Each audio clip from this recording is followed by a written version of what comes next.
Bonjour.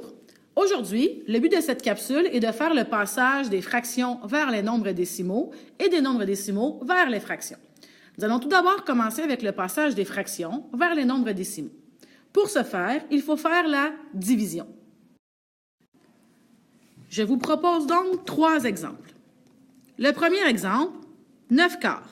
Donc, si je vous demande de transformer la fraction 9 quarts en nombre décimal, il faut d'abord savoir que 9 quarts, c'est équivalent à 9 divisé par 4. Il faut donc faire la division telle que mentionnée précédemment. Pour faire 9 divisé par 4, je vais faire ma division au long, comme d'habitude. Donc, 9 divisé par 4. Ça rentre 2 fois. 2 fois 4, 8. Je descends, 9 moins 8 me donne 1. Je croise ma virgule, donc je viens l'ajouter dans ma réponse. Et je mets un 0. 4 dans 10 rentre 2 fois. 2 fois 4 me donne 8. 10 moins 8, ça me donne 2. J'ajoute un 0. Et 4 dans 20 rentre 5 fois. Je complète ma soustraction. 20 moins 20 me donne 0. Je peux donc dire que 9 divisé par 4, c'est équivalent à 2 et 25 centièmes. Le deuxième exemple que je vous propose est 1 neuvième. Alors, comme tout à l'heure, 1 neuvième, si je veux le transformer en nombre décimal, je vais devoir faire 1 divisé par 9. Mais vous allez voir, cette fois-ci, le résultat va être un petit peu différent. Alors, je vais faire 1 divisé par 9. 9 rentre 0 fois dans 1. 0 fois 9, 0. 1 moins 0 me donne 1. Je croise ma virgule, je l'ajoute dans ma réponse et je viens mettre un 0. 9 dans 10 rentre une fois. 1 fois 9, 9. Il reste 1. J'ajoute un 0. Je mets un 1. 1 fois 9. Et là, vous voyez ce qui se passe. C'est qu'en fait, je pourrais continuer jusqu'à l'infini comme ça. Et ce que je me rends compte, c'est que les 1, ils vont se répéter jusqu'à l'infini. En fait, lorsqu'on a un nombre qui se répète comme ça jusqu'à l'infini, on dit que on appelle ça une période. Donc, pour pouvoir l'annoter, ça se peut qu'au primaire, vous n'ayez pas vu cette annotation-là, ça s'annote de cette manière. 0,1. Et le 1, comme il se répète jusqu'à l'infini, on met une petite barre au-dessus pour indiquer qu'il se répète jusqu'à l'infini. Notez qu'il est possible qu'il y ait plus qu'un nombre qui se répète, par exemple 2,374. Lorsqu'il y aura une barre au-dessus du 374, cela veut dire que c'est le 374 qui se répète au complet. Donc 2,374, 374, 374 jusqu'à l'infini. Le troisième et dernier exemple que je vous propose est le suivant, 13 septièmes. Donc comme tantôt, on va faire 13 divisé par 7. Vous vous doutez que le résultat sera encore une fois différent. Donc 13 divisé par 7. 7 rentre une fois dans 13. 1 fois 7, 7. 13 moins 7 me donne 6. Je croise ma virgule, donc je la mets dans ma réponse. J'ajoute un 0. 7 dans 60 rentre 8 fois. 8 fois 7, 56. 60 moins 56 me donne 4. J'ajoute un 0. 7 dans 40 entre 5 fois. 5 fois 7, 35. 40 moins 35, 5. J'ajoute un 0. Ça entre 7 fois. Bon. Et là, vous voyez qu'est-ce qui se passe. C'est qu'en fait, je pourrais continuer comme ça jusqu'à l'infini.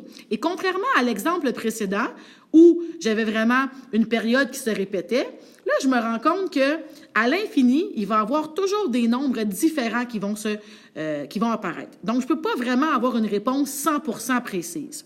Alors ici, quelque chose de très, très, très important et de nouveau, nous allons utiliser ce symbole. Ce symbole veut dire environ égal. Parce que je ne peux pas dire que 13 septièmes égale 13 divisé par 7 égale 1,857. Je ne connais pas le restant des nombres. Donc, quand ceci va vous arriver, ce que je vais vous demander, c'est de toujours aller chercher 3 décimales après la virgule. Pourquoi? Parce qu'on va convenir en classe qu'il faut toujours arrondir au centième. De cette manière, en ayant 3 décimales, bien, je peux aller vérifier ma 3e décimale et me permettre de faire un arrondissement qui sera plus juste. Dans ce cas-ci, j'obtiendrai environ 1 et 86 centièmes. Donc, je vais écrire que c'est égal environ à 1 et 86 centièmes. Attention de ne pas utiliser ici le symbole d'égalité parce que dans ce cas-ci, ce serait une fausse égalité. Maintenant, nous allons faire l'inverse, c'est-à-dire nous allons passer des nombres décimaux vers les fractions.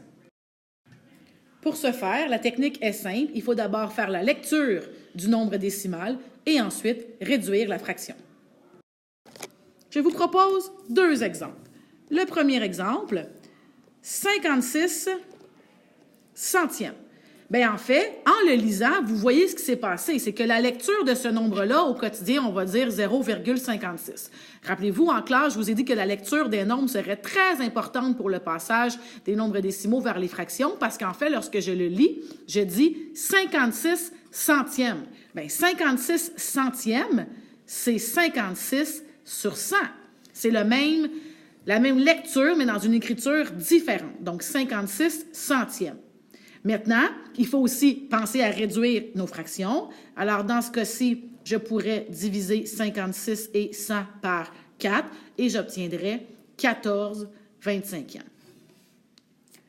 Le deuxième exemple que je vous propose est le suivant, 2 et 25 millièmes. Encore une fois, dans la façon que j'ai dit le nombre, vous avez vu que j'ai fait la lecture, 2 et 25 millièmes, bien, ça me permet d'être capable d'entendre quelle est la fraction. Alors, j'ai dit 2, donc l'entier 2, et 25 millièmes, donc 2 et 25 millièmes, donc 25 sur 1000. Donc, cette fois-ci, cet exemple-là est avec une partie entière. Évidemment, il faut réduire cette fraction, donc je pourrais diviser 25 et 1000 par 25 et j'obtiendrai 2 et 1/40e. Alors, la dernière chose que je veux faire avec vous, c'est un calcul. Donc, supposons que je vous donne 2/5 moins 65 centièmes à faire. Bien évidemment, il y aurait 2 stratégies possibles. Je peux soit transformer ma fraction en nombre décimal ou mon nombre décimal en fraction, dépendamment de quel genre de questions que je vous pose à l'examen. Alors, allons-y avec la première stratégie, si je vous demande de transformer ça en décimaux. Alors, 2/5, j'ai d'abord fait le calcul 2 divisé par 5, donc 5 rentre 0 fois dans 2, 2 moins 0, 2, je croise ma virgule, j'ajoute un 0, 4. 4 fois 5, 20, 0. Donc, 2/5 est égal à 4 dixièmes. Alors, je vais avoir 4 dixièmes moins 65 centièmes à faire. Alors, évidemment, ici, on pense à la stratégie de la méthode comptable, donc plus et moins.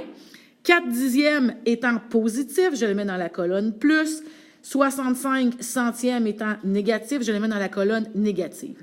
Rendu ici, on se rappelle qu'il faut faire plus grand moins plus petit. Donc, 65 centièmes moins 4 dixièmes et j'obtiens 25 centièmes. Étant dans la colonne négative, je sais que ma réponse sera moins 25 centièmes.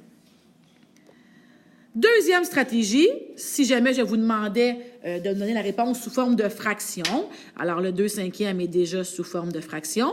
Le 65 centièmes, évidemment, j'ai fait la lecture. 65 centièmes me donne 65 sur 100. Pour faire la soustraction de fraction, il faut mettre sur le même dénominateur. J'ai donc 40 centièmes moins 65 centièmes. Je fais ensuite la soustraction des numérateurs. Donc, 40 moins 65 me donne moins 25, toujours sur 100. Évidemment, dans ce cas-ci, il ne faut pas oublier de réduire. Donc, je diviserai par 25 au numérateur et au dénominateur et j'obtiendrai moins 1/4. Alors voilà, bonne pratique!